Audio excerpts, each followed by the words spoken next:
Oui, bonjour, Monsieur Dard. Merci d'être nouvelle nationale de la FTN. Comment allez-vous aujourd'hui? Je vais très bien, merci.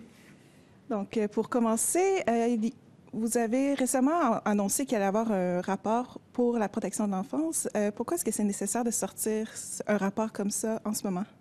Mais en fait, ça s'inscrit dans nos travaux de suivi de la commission Vien. Il y a eu le rapport de la commission Vien qui a conclu à une présence de discrimination systémique dans les services publics qui étaient offerts aux Premières Nations et aux Inuits dans 5 secteurs d'activité, dont la protection de la jeunesse. Alors, il y a à peu près un an maintenant, on a rendu public notre premier rapport de suivi.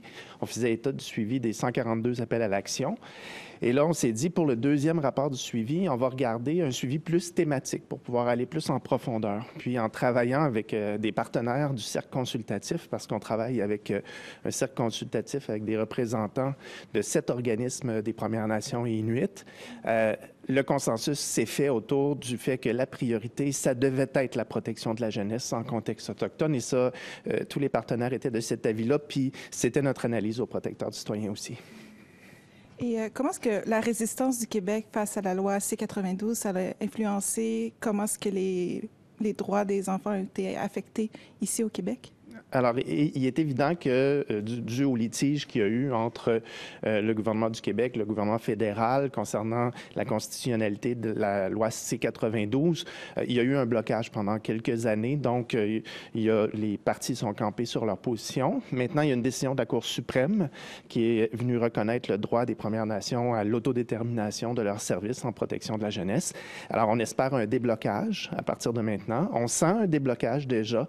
Et donc, une fois que la Cour suprême a statué le droit, mais on va travailler avec le ministère de la Santé, avec les partenaires des Premières Nations, avec tous les organismes concernés au Québec, les établissements du réseau de la protection de la jeunesse, pour faire avancer les services aux Premières Nations et aux Inuits dans le respect de leurs droits, dans le respect de leur autodétermination. Et en parlant de déblocage, donc, est-ce qu'il y a eu des progrès significatifs depuis la dernière sortie du rapport? Je sais qu'il y avait plusieurs choses à travailler sur. Pardon, là, c'est de l'anglicisme, mais bon. Donc. Bien, on remarque qu'il y a quand même eu des initiatives. Puis ça, on le reconnaissait déjà dans le premier rapport de suivi, qu'il y avait des initiatives qui étaient faites, qui étaient annoncées.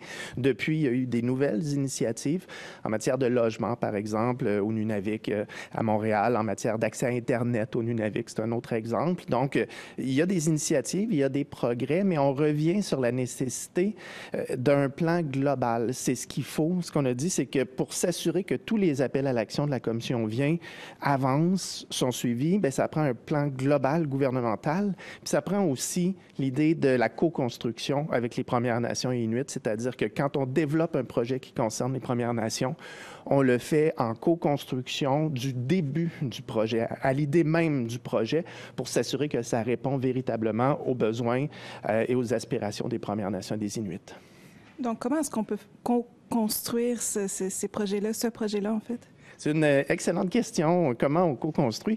Mais je peux peut-être donner l'exemple qu'on a, nous, aux protecteurs du citoyen, parce que le rapport de suivi de la Commission Vien, j'estime qu'on le co-construit avec notre cercle consultatif. On a des représentants de 7 organisations qui sont significatives là, pour les Premières Nations et les Inuits.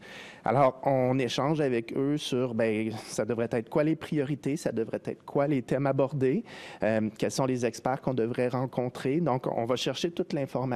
Après, aux protecteurs du citoyen, on fait la cueillette d'informations. On consulte aussi les ministères et les organismes qui sont concernés par le sujet qu'on examine.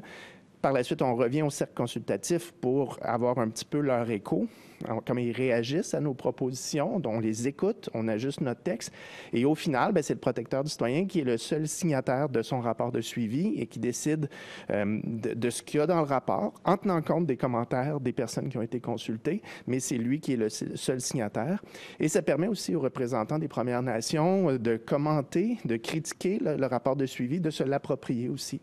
Donc, je trouve que c'est une formule où on crée ensemble, mais dans le respect d'indépendance du protecteur du citoyen, dans le respect de l'autodétermination des Premières Nations et des Inuits aussi. Et merci beaucoup, M. Marc-André Dard, aujourd'hui, d'être venu nous parler de ce processus-là qui est peut-être un peu plus compliqué, mais finalement, ce serait simple si on serait tous ensemble à le faire. C'est très bien dit. C'est exactement l'esprit dans lequel on travaille. Merci beaucoup.